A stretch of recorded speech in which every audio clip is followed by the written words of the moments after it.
आगरा में आज कैबिनेट मंत्री जयवीर सिंह पधारे आगरा, जिन्होंने ट्रैक्टर पर बैठकर बाढ़ प्रभावित इलाकों में पीड़ित परिवारों से मुलाकात करते हुए बाढ़ से हुए नुकसान का आकलन कर प्रशासन को मुआवजा देने के निर्देश दिए। किसानों की फसलों के नुकसान का लेखपाल व ड्रोन के जरिए आकलन कराने के भी दिए गए निर्देश। बाढ़ के बाद गंदगी से फैलने वाली बीमारियों की रोकथाम के लिए स्वास्थ्य विभाग की टीमें तैनात की गयी। पीड़ित परिवार को खाद्य सामग्री की कमी न हो, इसके लिए चाक चौबंद व्यवस्था की गयी। मंत्री जयवीर सिंह सर्किट हाउस में कानून व्यवस्था, अन्य विभागों के विकास कार्यों की समीक्षा, कानून व्यवस्था को और प्रभावी बनाने के लिए जिले के डीएम व पुलिस आयुक्त जनप्रतिनिधियों के साथ हर महीने चाय पर करेंगे चर्चा। कैबिनेट मंत्री जयवीर सिंह समय समय पर मूल समस्याओं का समाधान हो सके, आम जनता को कोई असुविधा न हो, इसके लिए खास दिशा निर्देश दिए गए हैं। सरकार की प्राथमिकता है कि हर संभव आमजन की सुरक्षा के लिए कानून व्यवस्था दुरुस्त रखी जाए, जिससे कोई अपमानित न हो सके।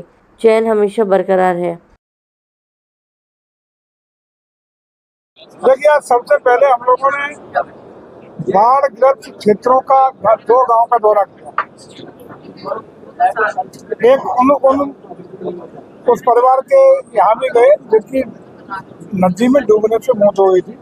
उसको भी सरकार के अनुदान की 4 लाख रुपए का चेक उसके परिवारजनों को देने का काम किया। हालांकि पानी 1.5 से 2 फुट नीचे उतरा है, लेकिन अभी भी कुछ गांव पानी से घिरे हुए हैं। वहाँ हम लोगों ने ये तय किया है, कुछ जगह नदी के यमुना नदी के कटान की स्थिति है, उस गाँव बताई थी जो गांव घिरे हुए हैं, तो तत्काल वहाँ सिंचाई विभाग के अधिकारियों को बुलाया गया। वो स्थान चिन्हित किए गए जहाँ कटान हो रहा था, उनको कटान रुके और कोई घर उसमें नदी में बहने से बच सके, इसकी प्रभावी व्यवस्थाएं आज ही सुनिश्चित करने का काम किया गया।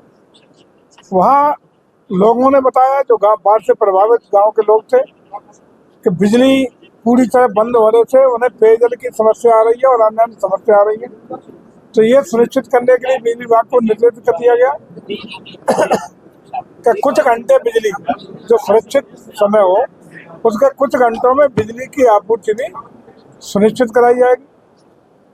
जो फसलें प्रभावित हुई हैं, जो क्षतिग्रस्त हुई हैं, उनका आकलन करने के लिए, किसानों की उस नुकसान का आकलन करने के लिए डबल तरीके से, एक लेखपाल के माध्यम से आकलन कराया जा रहा है, दूसरा आकलन ड्रोन के माध्यम से भी कराने का निर्देश जारी कर दिया गया, ताकि किसी भी किसान की फसल को जो क्षति हुई है उसमें उसको 100% सही आकलन हो सके, कहीं भी किसी के साथ पक्षपात या अन्याय की स्थिति न हो, ये भी सुनिश्चित करने के लिए कर दिया गया है। तीसरा, ऐसे क्षेत्रों में जो बाढ़ से प्रभावित क्षेत्र है, वो बाढ़ समाप्त होने के बाद प्राय बीमारियों की स्थिति आती है, तरह तरह के रोग और गंदगी के कारण हो सकते हैं।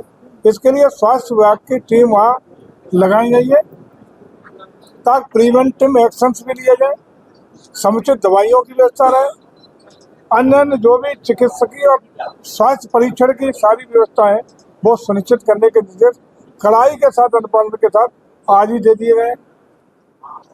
सरकार पूरी उनकी चिंता कर रही है, किसी भी प्रभावित परिवार या गांव को खाद्य सामग्री की कोई कमी न हो, इसकी चाक चौबंद व्यवस्था की गई। हालांकि वहाँ सारी व्यवस्था चाक चौबंद मिली है। सारे लोगों ने बताया कि हमें राशन सामग्री मिली, और जिन लोगों को बिल्कुल घिरे हुए थे, जिनको वहाँ से विस्थापित करके एक शरणार्थी शिविर में, बाढ़ राहत शिविर में व्यवस्थित किया गया है, उन लोगों को पका हुआ भोजन सब समय मिल रहा है। ये लोगों ने पूरी संतुष्टि इसके प्रति बताई है, और मैं समझता हूँ कि वहाँ सारे निर्देश जो मिले हैं वो दे दिए गए प्रशासन को, लेकिन गांव के लोग हमारे प्रशासन के द्वारा की गई व्यवस्थाओं से पूरी तरह संतुष्ट दिखाई पड़े, ये सबसे बड़ी बात है। हालांकि उस गाँव में हम लोग ट्रैक्टरों में और ट्रॉली में भर के जाना पड़ा, तो पानी बह रहा था, लेकिन उसके बावजूद वहाँ के गांव के लोग संतुष्ट थे। ये जो कुछ चीजें बताई थी, उसका तत्काल निदान कराने का, समाधान कराने का उन्हें निर्देश दे दिया। देखिए, जो एक हालांकि इसमें काफी व्यवस्था बदली है। एक तो अब तो एक फसल बीमा की योजना प्रभावी तरीके से अब हर साल उसमें बदलाव करके, पहले जो प्रीमियम जाता था, क्लेम कम मिलता था, ये शिकायत रहती। बहुत सारी चीज़ें बीमा कंपनियों के साथ बातचीत करके सरकार ने बदली है और मुझे लगता है कि अब पारदर्शी व्यवस्था एक आई है जिसमें समुचित लाभ बीमा कंपनी भी दे रहे हैं जिन किसानों ने बीमा किया हुआ है। हमारे जो मानक है आपदा राहत वाले, उसमें भी काफ़ी कुछ बदलाव हुए। उसके मुताबिक जिसके पास जो व्यवस्था मार्गदर्शन होगी वो 100% दिलाने का प्रयास हम करेंगे। जनप्रतिनिधि और अधिकारियों के साथ आपने संयुक्त बैठक की है, इस तरह के विषय सामने आए हैं, किस तरह से विस्तार का?